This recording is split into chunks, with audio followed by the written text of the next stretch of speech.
नमस्कार, face to face Madhya Pradesh में आप सभी दर्शकों का स्वागत करता हूं। मैं राहुल सौमित्र। देश में मध्य प्रदेश शांति के टापू के नाम से मशहूर है, लेकिन आतंकी मॉड्यूल यहां पकड़े जा रहे हैं। रामनवमी पर दंगे यहां हो रहे हैं। भारत में रहकर बार बार पाकिस्तान की यहां लोग गा रहे हैं। पाकिस्तान जिंदाबाद का वीडियो बना रहे हैं और उसको सोशल मीडिया पर वायरल भी कर रहे हैं। और पकड़े जाने के बाद पुलिस के सामने कबूल कर रहे हैं कि हमारे मन में इस्लामिक देशों के लिए समर्पण का भाव था। मतलब सब कुछ सोची समझी साजिश के तहत हो रहा है। ऐसा नहीं है कि आप कार्रवाई नहीं कर रहे हैं, यानी हुक्मरानों से मेरा कहना है ये, आप बुलडोजर भी चला रहे हैं, आप ऐसे लोगों को पकड़ भी रहे हैं, जेल में भी डाल रहे हैं, लेकिन ये बार बार रिपीट क्यों हो रहा है? क्या आप सिर्फ मोहरों को पकड़ रहे हैं, सूत्रधार तक आप पहुंच नहीं पा रहे हैं? तो सवाल यही है कि जिम्मेदार कौन है और शांति के टापू पर बार बार ये क्यों हो रहा है? इसीलिए हमें ये लिखना पड़ा। ये देश विरोधी नारे एमपी में क्या हो रहा है, क्या हो रहा है एमपी में, बहस करेंगे आज इसी पर। लेकिन पहले एक रिपोर्ट देख लेते हैं।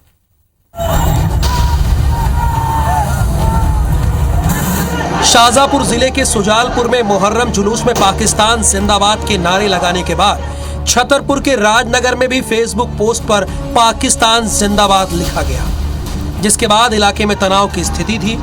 हालांकि दोनों मामलों में पुलिस ने बड़ी कार्रवाई की। सुजालपुर पुलिस ने 2 और आरोपियों को गिरफ्तार कर लिया है, यानी इस मामले में अब तक 4 लोगों की गिरफ्तारी हो चुकी है।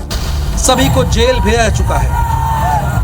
या किसी विदेश की जिंदाबाद के नारे नहीं लगेंगे, यहाँ भारत माता के ही जिंदाबाद के नारे लगेंगे। ये भारत है और इसलिए कोई और भी ऐसा सोचता हो तो उसको मैं चेतावनी देना चाहता हूँ कि मध्य प्रदेश है, यहाँ कानून का राज्य है, यहाँ भारत माता के ही नारे लगेंगे। इधर विश्व हिंदू परिषद की शिकायत के बाद पुलिस ने एक और आरोपी को हिरासत में लिया है। पकड़े गए आरोपियों से पुलिस को यह जानकारी मिली है कि उनके मन में कट्टरता थी, इस्लामिक देशों के प्रति उनके मन में समर्पण का भाव है और इसी वजह से जोश और जुनून में यह अपराध हो गया।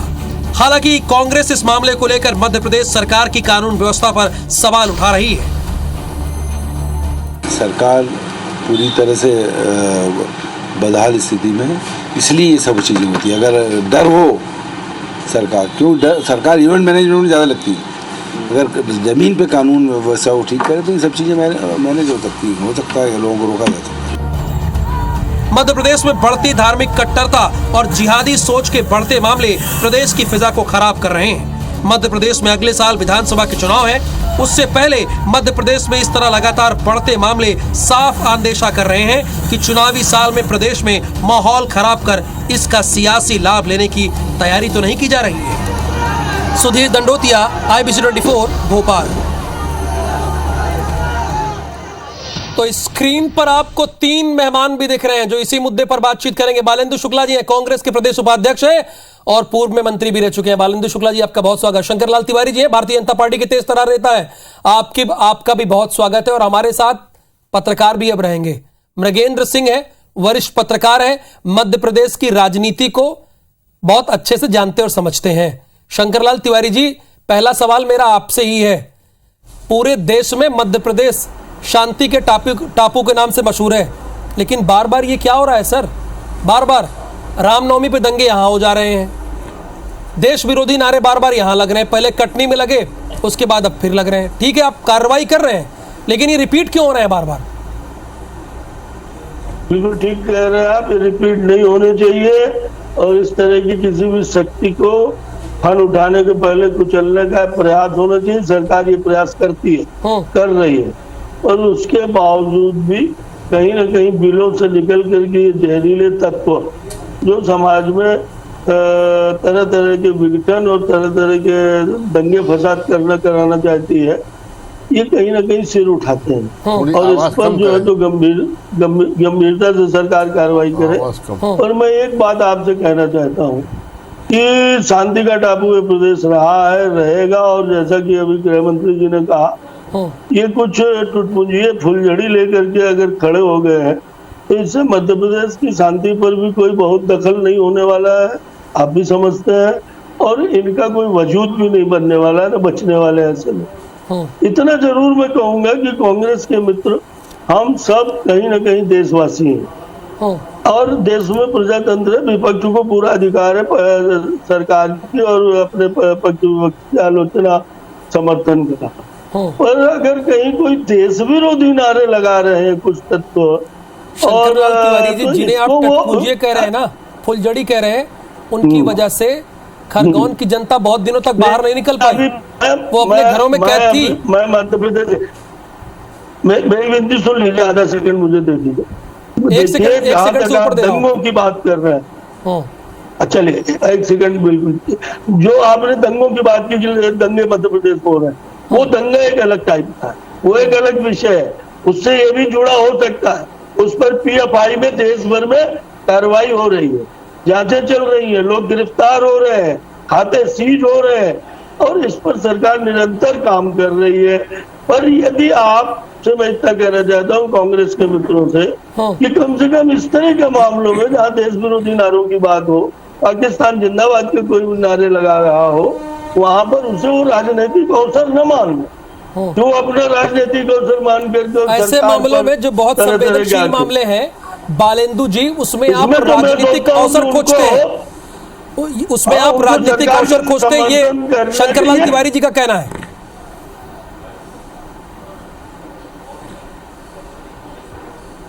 देखिए, शंकरलाल जी तिवारी बड़े सीनियर व्यक्ति हैं और वो जो कह भी रहे हैं वो पता नहीं क्यों कह रहे हैं, किस लिए कह रहे हैं। एक चीज बड़ी स्पष्ट है कि पिछले दिनों में जब ऐसे कोई धार्मिक उत्पाद होते हैं और विशेष तौर से पाकिस्तान और हिंदुस्तान के बारे में बातें होती हैं, तो ये निरंतर पूरे प्रदेश में और मध्य प्रदेश में भी इस प्रकार की वारदातें हो रही हैं। पुलिस प्रशासन ऐसे में क्या करे, शासन क्या करे?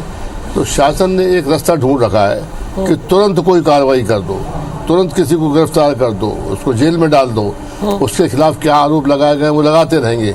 लेकिन उसके बाद होता क्या है? क्योंकि ये स्वाभाविक है कि जब पाकिस्तान जिंदाबाद के नारे मध्य प्रदेश में लग रहे हों तो उसके खिलाफ क्या पुलिस कार्रवाई नहीं करेगी? तो भारतीय जनता पार्टी चाहती है कि उस खिलाफ उनके तत्काल कार्रवाई होना चाहिए, लेकिन कार्रवाई अंजाम तक तो पहुंचे। उनको जेल में डाल दिया, कोर्ट में केस आ गया, फिर क्या हुआ? ऐसे न कितने उदाहरण हैं भारतवर्ष के अंदर जहां पे प्रारंभिक कार्रवाई हुई लेकिन उस कार्रवाई का अंजाम क्या हुआ? इसलिए मैं कहता हूं कि मध्य प्रदेश में भी हमारे अंजाम क्या होता है ये नहीं पता लग पा रहा है जनता को दिखाने के लिए मामले कि हम तत्काल कार्रवाई कर रहे हैं। तत्काल कार्रवाई तो हो रही है लेकिन अंजाम तक नहीं पहुंच पा रहे हैं। मैं उत्तर दे दूं, बड़े फैसले में बीच में नहीं बोलना चाहता। मैं ये कह रहा हूँ कि सुकुल जी ठीक कह रहे हैं कि अगर अपराध कायम हुआ है और अपराध हुआ है तो उसका अंजाम होना चाहिए। पता नहीं वो किस संदर्भ में कह रहे हैं, तो उदाहरण देंगे तो मुझे अच्छा लगेगा। पर आप देखिए कि अपने आप फांसी की कड़ी अफजल गुरु, ऐसे तमाम केस हैं जिसमें लोगों को सजाएं पड़ी हैं और आज का आज तो नहीं हो सकता। अपने यहाँ जिस ढंग से सिस्टम है उसमें अदालती कार्रवाई होती है, उसमें पुलिस चालान होता है, फिर अदालती कार्रवाई होते हैं। हम आपको चाहें तो आज ही फैसला नहीं दे सकते, पर आपकी बात जो आप कह रहे हैं कि अंजाम तक पहुंचाने का काम हो, निश्चित रूप से भारतीय जनता पार्टी की सरकारें और हम सब आप भी मिल करके इनको भी अंजाम तक पहुंचाएंगे। और इस तरह का यदि अंदर से कोई विदेशी तत्व उनकी मदद कर रहा है उनको भी अंजाम तक ले जाएंगे। बिल्कुल पहुंचाना भी चाहिए। सही बिल्कुल शंकरलाल तिवारी जी, मृगेंद्र सिंह जी, ये हालात बार बार क्यों उत्पन्न हो रहा है प्रदेश में? इसमें आप कहते तो हैं कि शांति का टापू है, लेकिन आतंकी मॉड्यूल यहाँ पकड़े जा रहे हैं, रामनवमी पर दंगे यहाँ हो रहे हैं, बार बार कटनी की बात। मैं मृगेंद्र जी से पूछ रहा हूँ सर, पत्रकार की भी सुन लीजिए, आप ही के बगल बैठे हुए मृगेंद्र सिंह वरिष्ठ पत्रकार है जी। मृगेंद्र जी, में नहीं हुए, वो सीरियल दंगे कई प्रदेशों में एक साथ हुए, उसको इस ढंग से चित्रित कर लिया। तो मध्य प्रदेश में नहीं होने चाहिए थे ना? नहीं होने चाहिए थे। बिल्कुल मृगेंद्र जी का स्वरूप दूसरा। नहीं, देखिए ऐसा है कि आपको अगर मध्य प्रदेश का इतिहास उठा के देखिए, मध्य प्रदेश शांति का टापू जरूर रहा है लेकिन अपराधियों की शरण स्थली रहा है। इतिहास में आज पिछले 10-15 साल में 25 साल से बात करो, चाहे इंदिरा जी की हत्या से लेकर जितनी भी घटनाएं देश में कोई भी आतंकी या कोई बड़ी घटना होती है उसमें निश्चित रूप से कहीं न कहीं से मध्य प्रदेश का कनेक्शन जरूर जीता है। अपराधी या मध्य प्रदेश में रह के पढ़ाई किए होता है या मध्य प्रदेश आता जा रहता है या मध्य प्रदेश की रिश्तेदारी रहती है। हर आतंकी से लेकर बड़ी से बड़ी घटना की कहीं न कहीं तार मध्य प्रदेश से जरूर जुड़े रहते हैं। उसका सबसे बड़ा कारण होता है कि अपराधी पकड़े जरूर जाते हैं, ये अच्छी बात है, लेकिन उसके जड़ तक कोई नहीं जाता है। अब जैसे किसी ने नारे लगा लिया कि पाकिस्तान जिंदाबाद, ठीक है, आपने जो नारे लगाए जो आपके सीसीटीवी फुटेज में दिखे उनको तो आपने गिरफ्तार कर लिया, लेकिन इनके पीछे है कौन लोग, कौन इनको साथ दे रहा, कौन इनको संरक्षण दे रहा। अभी आप देखेंगे बहुत सारी चुनाव जीतने के लिए राजनेताओं के भी बहुत सारे लोग ऐसे होंगे जो इस तरह की वारदात कर सकते हैं या करते रहते हैं। मैं कहता हूं इनको पकड़ने की जरूरत तो है, ठीक है, पकड़िए, उनके खिलाफ कर, लेकिन इनकी जड़ में कौन लोग हैं, जब तक आप वहां नहीं जाएंगे तब तरह की घटनाएं नहीं रुकेंगी। तो मैं तो कहूँगा मध्य प्रदेश पुलिस के मुखिया को, गृह मंत्री जी को, कि जो भी ठीक है आपने पकड़ लिया जो नारे, लेकिन उनके पीछे कौन लोग हैं वहां तक जरूर जाइए। जब तक उनको नष्ट नहीं करेंगे, उन पर कार्रवाई नहीं करेंगे, तब तक इस तरह की घटनाएं होती रहेंगी। लॉ एंड ऑर्डर को मेंटेन रखने की जिम्मेदारी तो शंकरलाल तिवारी जी आप ही की है। एक वरिष्ठ पत्रकार भी कह रहा है और कांग्रेस के प्रवक्ता भी यही कह रहे हैं कि पकड़िए, ठीक है, वेरी गुड, पर अंजाम तक, जड़ तक नहीं पहुंच पाते हैं और यहीं पे गलती हो रही है। नहीं, मैं मगेन जी की बात से पूरी तरीके से इत्तेफाक करता हूँ। हाँ। कि उनका जो सूत्रधार है, उनकी जो जहाँ से वो अपराध मैंने घटित करने की एक प्लानिंग करते हैं, जहाँ से उनको आर्थिक मदद मिलती है, ऐसे लोगों को भी ढूंढा जाए।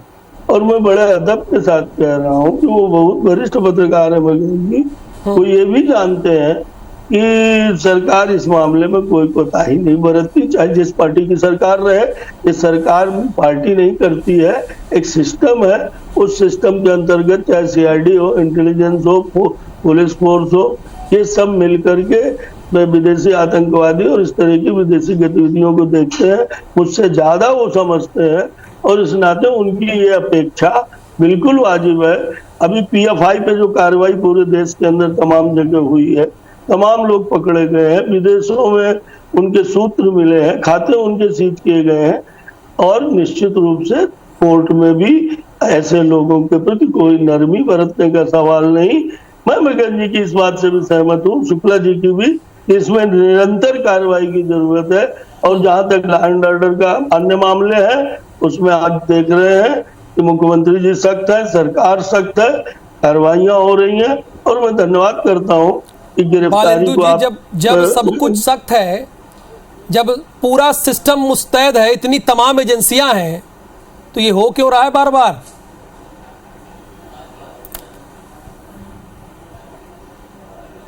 मेरे से सवाल है, बालेंदु जी से है, शुक्ला जी से। तिवारी जी जी देखिए, बार बार ये कार्रवाई इसलिए हो रही है क्योंकि जो जिनके ऊपर ये कार्रवाई होती है उनको मालूम है कि आज की सरकार अंत तक नहीं जाएगी, बीच में कहीं ना कहीं उसको डिले करेंगे, देर करेंगे, और ये प्रयास करते हैं कि इस पर अंत तक ना पहुंचा जाए, क्योंकि वो उनका भी मत चाहते हैं, जिनके खिलाफ कार्रवाई कर रहे हैं उनका भी मत चाहते हैं। तो फौरी कार्रवाई तो होती है, असली कार्रवाई होती नहीं है। जब असली कार्रवाई नहीं होती है, हम गंतव्य तक नहीं पहुंचते हैं, सजा पूरी तरह से नहीं मिल पाती है, तो लोगों के मन में ये खौफ नहीं रह गया है कि आज की सरकार वास्तव में अपने अंत तक पहुंचना चाहती है। उन्हें मालूम है आज गिरफ्तार कर दिया, कल या परसों जमानत हो जाएगी, आगे पीछे छूट जाएंगे। तो सरकार दिखावा करती है, वास्तव में वो कार्रवाई नहीं कर रही है, जिससे कि वो व्यक्ति डरे कि अगर हमने ऐसी कार्रवाई की तो उसका अंत में ये नतीजा निकलेगा। उनको मालूम है नतीजा निकलना नहीं है, फौरी कार्रवाई हो गई, गिरफ्तार कर दिए गए। कांग्रेस तो दिखावा कर रहे हैं, इसीलिए लोग डरते नहीं है। बार बार कार्रवाई क्यों हो रही है? बोलिए सर, आपसे प्रश्न है। मैं ये कहना चाहता हूँ आदरणीय शुक्ला जी से, आदरणीय शुक्ला जी से ये कहना चाहता हूँ कि आदरणीय शुक्ला जी, आप एक बात समझिए, आप कह रहे हैं, आपने जहाँ ये आक्षेप लगाया कि कार्रवाई होनी चाहिए और अच्छी होनी चाहिए, उनको जो है तो भय होना चाहिए, ये उचित बात है, आप विपक्ष में आप कहिए, पर हम मतों के लिए उनको जो है तो छोड़ते हैं। ये बात प्रदेश की जनता सुन रही है कि आप जैसा वरिष्ठ नेता कह रहा है कि हम वोट के चक्कर में, अरे अगर हम बोलना नहीं चाहते, ये राष्ट्रीय मामला है, हम आपसे बार बार अपील कर रहे हैं इसमें हमारी आपकी आवाज एक जैसी होनी चाहिए। और आप अगर कह ही रहे हो तो दिग्विजय सिंह आपके कहते हैं कि वो पैसे दे करके गरीब मुस्लिम लड़कों से पत्थर फिकवाए गए। इस तरह की सारी हरकतें हमारे दिमाग में नहीं। अभी भी आप आक्षेप तो लगा रहे हो, ठीक है, जांच होनी चाहिए, अंजाम तक जाना चाहिए मामला। और यदि उनके मन में खौफ नहीं है तो खौफ भी होना चाहिए, पर वो पेडेड लोग हैं, वो फीडिंग वाले लोग हैं, और उन्हें अगर आप जैसी पार्टियों का समर्थन मिलने लगेगा, आप जैसी पार्टियों के लोग उनको कहेंगे कि हम संरक्षण देंगे, तो देखिए ये अच्छी बात नहीं होगी। हम सबको इस तरह की ठीक है जिंदाबाद के नारों की बात कर रहा हूं। नगेंद्र जी, इसमें ये राजनीति का क्या लेना देना है? वोट का चक्कर क्या है? चूंकि इसी बहस में ये बात सामने आ रही है, क्या कुछ संबंध है? क्योंकि ब्रेक पर जाना है, 30 सेकंड में। नगेंद्र जी 1 मिनट, शंकर लाल जी, नगेंद्र जी सवाल है। हर बात में राजनीति, देश विरोधी नारों पे राजनीति। Sir 1 minute sir, please Shankar Lal ji, आप बहुत वरिष्ठ नेता है। मृगेंद्र जी से मेरा प्रश्न है। मृगेंद्र जी भी नहीं मानेंगे इस बात को, हाँ, कोई आदमी नहीं मानेगा कि हम वोट के लिए उनको छूट दे रहे। आपराधिक घटनाओं के मामले में कोई भी राजनीति नहीं होनी चाहिए, ना कोई जात धर्म होता। अपराधी का कोई जात धर्म नहीं होता, उसका धर्म केवल अपराध करना होता है। मैं कहूँगा कि कोई भी दल हो, लेकिन इस तरह की देश विरोधी तत्वों तथा अपराधियों के खिलाफ सख्त से सख्त कार्रवाई होनी चाहिए। क्या कोई रिलेशन है? क्या जानबूझकर डिले किया जाता है? मृगेंद्र जी देखिए, रिलेशन नहीं कह सकता कि रिलेशन है या नहीं है, लेकिन इन तरह की घटनाओं को लेकर जो वास्तव में घटना जड़ तक कोई जाना नहीं चाहता, कोई बर्र के छत्ते में हाथ डालना नहीं चाहता। सवाल है, यही बालेंदु जी ने भी उठाया कि जड़ तक कोई नहीं जाना चाहता। एक ब्रेक के लिए रुक रहे हैं, फौरन होते हैं हाजिर। तो सवाल यही है कि देश विरोधी नारे लग रहे हैं, एमपी में ये क्या हो रहा है? और जो पहले हिस्से की बहस में निकला कि जड़ तक कोई क्यों नहीं जानना चाहता, यही इस बार समझने की कोशिश करेंगे। शुक्ला जी, पहला प्रश्न मेरा आप ही से है, चूंकि आप ही ने सबसे पहले इस मुद्दे को उठाया। क्या वजह है, जड़ तक कोई क्यों नहीं जाना चाहता? 12 बजे का, 11 बजे तो आएगा ना आपका जब वो बात करेंगे। इसके 2 कारण देखिए हो सकते हैं। कई बार क्या होता है, जो भी अपराधी होते हैं, एक तो अपराध करने के पहले उनकी मन स्थिति क्या है। जब उनकी मन स्थिति ये होती है कि कोई भी कानूनी कार्रवाई होगी तो फौरी तौर पे होगी, अंजाम तक नहीं पहुंचेगी, ये भय उनके मन में नहीं होता है। अपराध पे जब हम सजा दी जाती है तो सजा इसलिए दी जाती है कि आम जनता ये समझ ले कि अगर हमने कोई अपराध किया तो उसकी अंततः स्थिति क्या बनेगी, उसको जो सजा मिलेगी वो सजा कैसी होगी, किस तक पहुंचेगी। लेकिन जब व्यक्ति अपराध करने के पहले उसको मन में डर ही नहीं होता है, उसको मालूम है कि आगे पीछे कुछ होना नहीं, पुलिस गिरफ्तार कर लेगी, थाने में डाल लेगी, लेकिन आगे कुछ नहीं होता है। इसलिए शासन की जिम्मेदारी है कि ऐसे अपराधों के मामले में जहां राष्ट्र विरोधी कार्रवाई की गई हो, ऐसे मामलों में उनको तुरंत कार्रवाई करना चाहिए और उसको अंतिम दौर तक पहुंचाना चाहिए, जिससे आम जनता को ये पता पड़े कि अगर कोई देश के प्रति द्रोह कर रहा है, कोई अपराध कर रहा है, तो उसकी मैं फिर कह रहा हूँ कि कार्रवाई तो करना पड़ेगी। दूसरी बात यह है कि उनके मन में डर क्यों नहीं है, दोबारा तिबारा चौबारा क्यों हो रहा है? इसलिए डर नहीं है कि उनको मालूम है कि सरकार उनको अंत में कब करेगी ये कोई पता नहीं है। उनके मन डर में नहीं है। अगर डर होता तो कार्रवाई बार बार नहीं होती, लेकिन शासन की जो कार्रवाई है, जो परिस्थिति है, जिसकी वजह से अपराध करने वालों को शासन और प्रशासन के प्रति डर नहीं है, इसीलिए रिपीटिशन हो रहा है। इसको रोकने के लिए सरकार की जिम्मेदारी है कि जो भी ऐसे घृणित कार्रवाई हो उसके अंजाम तक अगर पहुंचेंगे, उसको अंत में सजा मिलेगी। वो क्या सजा मिलेगी, तब लोगों को पता पड़ेगा कि अगर हमने भी ऐसा किया तो हमारे खिलाफ भी ये सजा हो सकती है। उन्हें पता है कि आसानी से छूट जाएंगे, कार्रवाई होगी कुछ दिन, लेकिन छूट जाएंगे। नहीं, मैं इस बात को देखिए आप लोग कर रहे हैं, मैं तो सिर्फ इस तरीके से कह रहा हूँ कि आप विपक्ष में आप, पर इस बात को मैं सिरे से खारिज करता हूँ कि अंजाम तक नहीं पहुंचे। गैर जिम्मेदारी की बात करना और डायलॉग बोलना उचित नहीं। आप बताइए किस प्रकरण में अंजाम तक नहीं पहुंचे, और मामला न्यायालय में है। महात्मा गांधी की हत्या हुई, उसके बाद राजीव जी की हत्या हुई, श्रीमती गांधी की हत्या हुई, तो मैंने ये फिर से क्यों कार्य हो जाता है? अरे ये इस ढंग की बात है। इतने वरिष्ठ लोग कह रहे हैं कि जेल में चले जाते हैं, जमानत हो जाती है, जमानत न्यायालय देती है। सूट एंड साइड में कोई अगर कर देंगे तो कल यहाँ पे लोग झंडा लेके घूमने लगेंगे कि मार डाला, और ये हो भी नहीं सकता देश के अंदर। किस बात, इसलिए मैं सिरे से खारिज कर रहा हूँ। किस मैंने उदाहरण भी धीरे से दिया था, मैं नहीं चाहता हूँ कि उसमें पार्टी बंदी की बहस हो, नारे वाली बात। बाकी अफजल गुरु को फांसी नहीं हुई। मृगेंद्र जी ये तो कह रहे हैं कि हम अंजाम तक ले जाके, किस आधार पे आप कह रहे हो, नहीं किसका आधार पे कह रहे हो कि अंजाम तक नहीं? मृगेंद्र जी फाइनल कमेंट शंकर लाल जी सुन लेता हूँ, वरिष्ठ पत्रकार की बात भी सुन लेते हैं ना। नहीं, मैं भी सुनूंगा उनको। हाँ सुन लेते हैं। नहीं देखिए, ऐसा है कि अगर अंजाम तक कई मामलों में पहुंचते हैं तो उसमें कार्य, जैसे मध्य प्रदेश की आप बात करिए, सिमी का जो गठबंधन था उसके जब अंत तक पहुंचे जिसके था, मध्य प्रदेश में सिमी का गठबंधन खत्म हुआ कि नहीं हुआ। इसी तरह इसमें भी कुछ ऐसे लोग शामिल होंगे बाहरी तत्व, जिनको भी अपने को पहचान करना जरूरी है, उनकी पहचान करके उसी तरह कार्रवाई की। जैसे सिमी के खिलाफ कार्रवाई, मध्य प्रदेश सिमी का कभी गढ़ बन गया था, लेकिन सिमी को पूरी तरह से धराशायी कर दिया। मध्य प्रदेश में सिमी की गतिविधियां नहीं हो रही क्योंकि वो सब पकड़े गए, उन पर इतनी सजा हुई, जो उनको संरक्षण दे रहे थे बिल्कुल, और यही करना होगा। समय का अभाव, कार्रवाई अंतिम तक करनी होगी, अंजाम तक पहुंचाना होगा। बहुत शुक्रिया बालेंद्र शुक्ला जी, शंकर लाल तिवारी जी और मृगेंद्र सिंह जी, आपका धन्यवाद इस बहस में हिस्सा लेने के लिए।